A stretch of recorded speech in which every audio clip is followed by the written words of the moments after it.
Amen. Nous, les enfants de Dieu, maintenant on passe au miracle. Et je vais donner rapidement le passage. Nous, les enfants de Dieu, nous marchons. Nous devons marcher dans le surnaturel. Le miracle doit être notre vie naturelle. Le miracle doit être notre vie naturelle. Et pour cela, nous allons lire. L'enfant de Dieu doit produire le miracle. La plupart, c'est-à-dire que nous, en tant qu'enfants de Dieu, à l'école de la foi, nous devons mettre Christ d'abord, avant tout. Christ avant toute chose. Christ avant toute chose. Tout ce que tu veux faire, mets Christ déjà. Tu es malade, tu vas aller à l'hôpital, mets d'abord Christ devant. Prie d'abord pour toi-même, avant même d'aller à l'hôpital. Tu veux un examen, mets Christ. Mais pourquoi dans le miracle tu ne fais pas ça? Quand quelqu'un a des maux de ventre, au lieu de faire quoi que ce soit, invite d'abord Christ à faire quelque chose. Oui? Il faut que les enfants de Dieu développent cette coutume-là, cette culture-là, de mettre Christ devant toutes choses. Que ce soit l'examen, mal de tête, maux de ventre, quoi que ce soit, peu importe le problème, dis d'abord Jésus. Il ne faut pas que Jésus soit vers la fin. C'est pas bien. Si après tous les recours. Après tous les recours, maintenant tu viens vers Jésus. C'est pas bien. Apprends à mettre Jésus devant. Alléluia. Apprends à mettre Jésus devant. Apprends à mettre Jésus devant. La Bible nous donne cette assurance que lorsque nous tournons le regard vers lui, on est rayonnant de joie et le visage ne se couvre pas de honte. Ouais.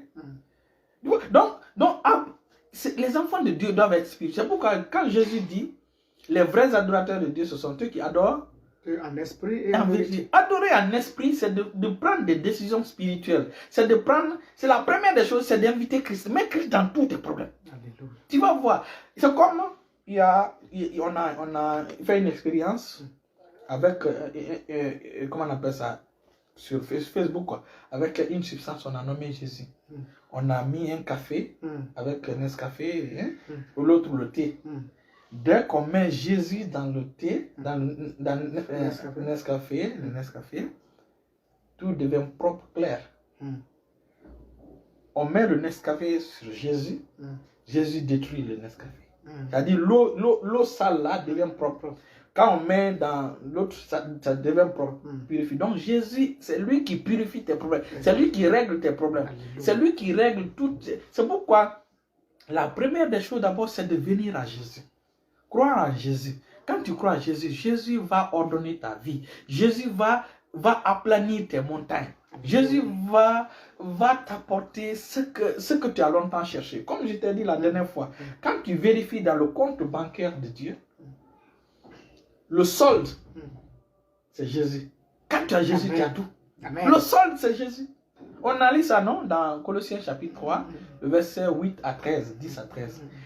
Parce que le nom de Jésus déjà règle tout. C'est la solution de Dieu à tous les problèmes du monde. Alléluia. Péché, délivrance, quoi que ce soit. C'est Jésus. Donc, mettons Jésus au centre des choses. Quand nous commençons à exercer comme ça, Dieu va honorer notre foi. Alléluia. Ton enfant est malade, prie pour lui avant même de faire quoi que ce soit. Invite Christ. Tu seras étonné du résultat. Vraiment, c'est des attitudes à cultiver. C'est des attitudes à cultiver. Hein? On t'appelle au téléphone, on te donne une mauvaise nouvelle. Tu dis, Jésus, je te prie, interviens au nom de Jésus. Au lieu d'abord de commencer à appeler Paul, Jacques, Jean, il faut qu'on cultive cette habitude. C'est ainsi qu'on va commencer à faire des miracles. Alléluia. C'est ainsi qu'on va commencer à faire des miracles. Les enfants de Dieu sont des enfants miracles. Nous sommes nés du miracle. Christ est miracle. Donc si tu es enfant de Christ, tu es enfant de miracle. Dieu est un Dieu de miracle. Tu es enfant de Dieu, donc tu es enfant d'un Dieu de miracle. Donc tu es miracle, tu es né de Dieu. Né de Dieu, n'est-ce pas? Ça veut dire né de l'esprit. Et si Dieu est miracle, nous sommes nés de miracle. Nous sommes le vent. Nous sommes comme le vent. Les enfants de Dieu doivent comment? Les sorciers, quand ils se voient, ils savent qui ils sont. Les enfants de Dieu doivent savoir qui ils sont. N'est-ce pas? On a fait une expérience hier. Tu as vu le résultat aujourd'hui, n'est-ce pas? Non, je ne sais pas. Quelqu'un qui t'a fatigué, une dame, n'est-ce pas, qui t'a fatigué. On a fait, nous aussi, on a tourné on a fait quelque chose. Elle aussi, elle a eu l'insomnie, elle a eu le stress. Exactement. On ne stresse pas un enfant de Dieu. On ne stresse pas un enfant de Dieu, surtout longtemps comme ça, c'est pas bon. Exactement. C'est pas bon. Voilà pourquoi Christ dit de prier pour nos adversaires. Maintenant, lorsqu'un adversaire persiste dans ces choses, nous aussi, voilà, Hein? Dieu n'a pas d'autre choix que... Dieu n'a pas d'autre choix que d'agir. Exactement. Que d'agir. Donc, quand tu ne fais pas ça, tu ne feras pas de miracle. Le miracle est à la portée de tous les enfants de Dieu. Et en réalité, ce sont les bébés qui produisent même des miracles extraordinaires. Comme les 70. C'était tous des bébés spirituels. C'était tous des bébés. C'est tous des bébés. Nous, les pasteurs, les apôtres, les enseignants, Christ nous dit, nous, notre boulot n'est pas de faire les miracles. Nous, notre boulot, c'est d'enseigner le peuple de Dieu pour que le peuple de Dieu croisse et monte à la statue exacte de Christ. Ça, c'est notre boulot. Le boulot de faire des miracles, c'est quand nous allons, par exemple, dans les campagnes, nous allons... Mais le boulot des miracles, c'est confier aux bébés chrétiens. Et ceux qui disent que pour chasser un démon, il faut d'abord jeûner et prier, c'est faux. C'est archi faux. Où tu as vu Jésus dire à ses disciples de jeûner et prier d'abord avant de chasser les démons? Au départ, il les a d'abord donné le pouvoir. Ils ont d'abord chassé les démons. N'est-ce pas? Oui. C'est quand maintenant, ils sont allés sur la montagne, ils n'ont pas prié, les autres n'ont pas prié. C'est là maintenant Jésus a dit, le pouvoir que je vous ai donné, la prière et le jeûne soutiennent ce pouvoir-là. C'est ce qui fait que vous pouvez faire ça. Au départ, Dieu vous donne. Maintenant, c'est à vous de soutenir avec la prière. D'entretenir avec la prière. Ouais. Là. Quand il a envoyé les 12, est-ce qu'ils n'ont pas fait des miracles? Non, parce que revenez encore. Donc, c'est la prière et le jeûne qui maintient le pouvoir. Mais tu as déjà le pouvoir. C'est ce qui anime la flamme qui est en toi. C'est pas ce qui te permet de chasser le démon. Parce qu'ils ont même chassé les démons. Ils ont chassé les démons, ils ont guéri les malades, ils ont fait ça. Et même quand les disciples, ils étaient un peu mûrs. Mais quand les 70, l'équipe de Agabus sont partis, l'équipe d'Agabus, peut-être de Matthias, parce qu'ils ont choisi Matthias aussi, n'est-ce pas, comme 12e. L'équipe d'Agabus, de Matthias, quand ils sont partis, ils sont revenus, ils étaient contents. Les apôtres, ils sont revenus, c'est pas comme ça. Mais quand les 70 sont venus ici, ils étaient contents. Prends la parole. Luc chapitre 10. Quand ils sont venus, ils étaient contents. Ils disent, même les démons étaient soumis à ton nom, Seigneur, n'est-ce pas? Maintenant, Jésus les a dit, mais moi, je voyais Satan tomber du ciel comme un éclair. Il dit, moi, je voyais Satan tomber du ciel comme un éclair. Après, il dit, il est vrai, avant de partir, je vous ai donné le pouvoir, n'est-ce pas? De marcher sur les serpents, les scorpions. Quand il dit sur les serpents, ça veut dire le serpent et ses enfants. Parce qu'il a dit, je mettrai une unité entre toi et le serpent, entre sa descendance. Donc, nous avons le pouvoir de marcher non seulement sur Satan, qui est le serpent, et sa descendance. C'est pourquoi il dit les serpents et les scorpions. Et sur toute la puissance. Et rien ne pourra vous nuire. Mais c'est pas ce qui est intéressant. Ce qui est intéressant, c'est ce qui est en Bali. Alléluia. Amen. Je lis dans le nom de Jésus. Amen. Maintenant, on est rentré dans le café de la délivrance. Les 70 reviennent avec joie, disant, Seigneur, les démons même nous ont soumis à ton nom. Avec joie. Jésus le dit, je voyais Satan tomber du ciel comme un éclair. Voici, je vous ai donné le pouvoir. Au verset 1, il les a donné le pouvoir. De Luc chapitre 10. Oui, voici, je vous ai donné le pouvoir de marcher sur les serpents et les scorpions et sur toute la puissance de l'ennemi. Et rien ne pourra continuer. Cependant, ne vous réjouissez pas de ce Quand il dit rien ne pourra vous nuire, ça veut dire que même ce que Satan a de meilleur ne peut rien contre vous. Même son dernier guerrier, le dernier guerrier de Satan ne peut rien contre vous. Continue. Cependant, ne vous réjouissez pas de ce que les esprits vous ont soumis, mais réjouissez-vous de ce que vos noms sont écrits dans les cieux. En ce moment même, Jésus tressaillit de joie par le Saint-Esprit et dit, je te loue, Père, Seigneur du ciel et de la terre, de ce que tu as caché ces choses aux sages et aux intelligents, et de ce que tu les as révélés aux enfants. Aux enfants, aux bébés. Oui, Père, je te loue de ce que à l'équipe d'Agabus qui ne savait rien de ces choses. Parce que c'est les 12 qui savaient ces choses. Ce sont eux qui étaient plus proches de Jésus. Les Agabus étaient des novices, des nouveaux. Et c'est pourquoi Jésus dit, je te remercie parce que tu as révélé ça aux bébés chrétiens. Donc la responsabilité de chasser les démons, ça c'est au bébé. Et donc je reviens maintenant. Est-ce que quand l'équipe est partie en Matthieu chapitre 10, est-ce qu'ils n'ont pas chassé les démons? Ils n'ont pas guéri les malades, ils n'ont pas purifié les lépreux. Il a même dit ressusciter les morts. Seulement on n'a pas de record où, parce que c'est ce que la Bible dit. Il dit si on avait écrit tout, ça n'allait pas contenir. Il se peut même que quand les apôtres sont partis, ils ont fait ça. Ils ont fait ça. Seulement, ce n'est pas reporté. Vous comprenez? Ils n'ont pas fait le rapport. Ils n'ont pas fait le rapport. Ils n'ont pas fait le rapport. Les apôtres n'ont pas fait le rapport. C'est seulement les bébés qui ont fait le rapport. Maintenant, Quand Jésus monte sur la montagne, il prie avec les 12. Donc, ils dormaient. Ils n'ont même pas pu vivre. Donc, les disciples qui étaient en bas, ils n'avaient pas eu cette occasion de prier. N'est-ce pas? Donc, c'est pourquoi eux, ils ont tenté, ils n'ont rien pu. Mais au moins, les 3 qui sont descendus là, Pierre dit, on va faire une tente. Ils devaient au moins chasser ça.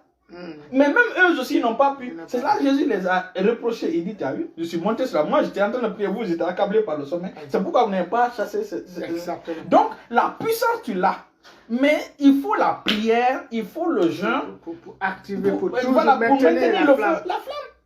En fait, la prière, c'est une communication avec Dieu. La prière te permet d'être dans la présence de Dieu. Tu vois, un enfant de Dieu doit être... Nous avons été... C'est ça notre sport. Nous avons été créés comme des êtres de prière. Dieu nous a créés dans ce sens-là. Dieu nous a créés comme des êtres de prière. Ça, c'est incorporé à nous. Nous devons l'adorer, nous devons communiquer avec lui. Pourquoi la Bible dit prier en tout temps? En tout temps. Exactement. En marchant, prier en langue. Le Seigneur nous a donné la langue du Saint-Esprit. Nous sommes nés du Saint-Esprit.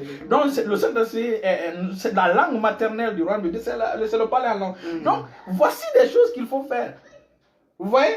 C'est pas d'abord gêner et prier pour avoir la puissance. Nous avons déjà la puissance. Et c'est ça, c'est important. On ne gêne pas pour avoir la puissance. On a déjà la puissance. Alléluia. Allez-y vérifier. C'est après, ils ont déjà fait des expériences. N'est-ce pas? Ils ont chassé des démons. Et même quand Jésus a envoyé les 70, les bébés, ils ont chassé vraiment des démons. C'est après maintenant, il devait continuer la flamme.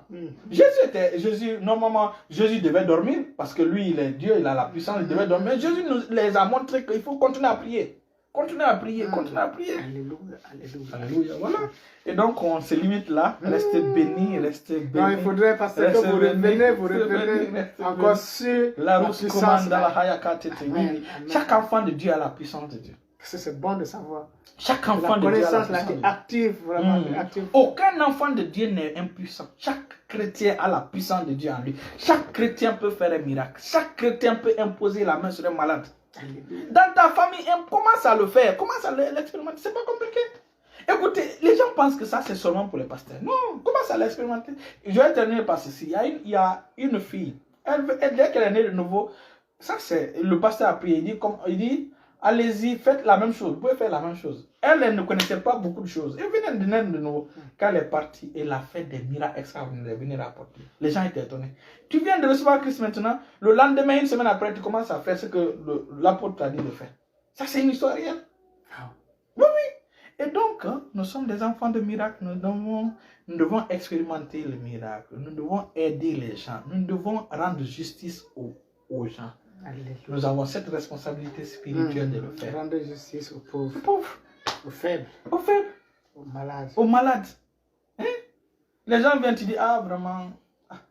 Donc la maladie, c'est une injustice. C'est une injustice au peuple de Dieu. C'est une injustice à l'enfant de Dieu. Ça veut dire que c'est une injustice démoniaque à un enfant de Dieu. La maladie, c'est ça. C'est une injustice. C'est une injustice. Alléluia.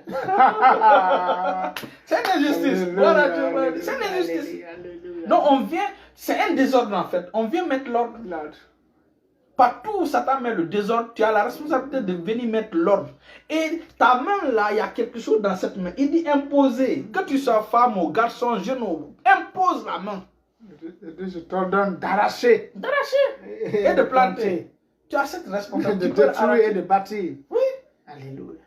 C'est ça.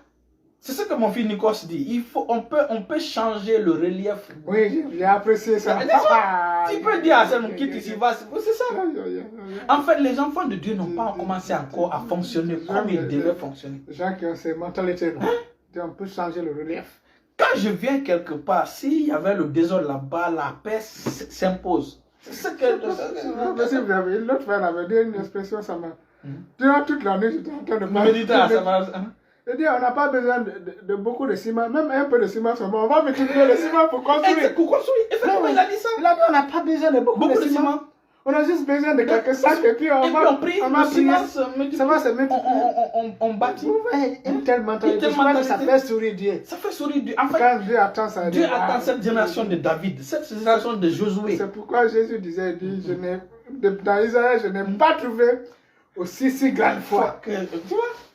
En fait, la foi est, comment on appelle ça, la matière première que Dieu veut auprès de ses enfants pour faire des choses extraordinaires. Il veut un peu seulement. Et on a envoyé 2 pains et 5 pains et 2 poissons.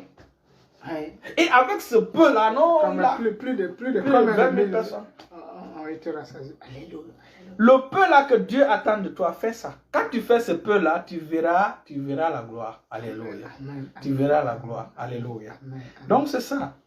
Je pense que restez bénis. Hein? Restez bénis, restez bénis. On vient jeudi pour le club des amoureux de la sanctification. Restez bénis au nom de Jésus. Amen. Amen. Ma fille Florence Saba, on doit se voir après. Hein? On doit se parler après. Restez bénis. Bonne nuit. Bonne nuit.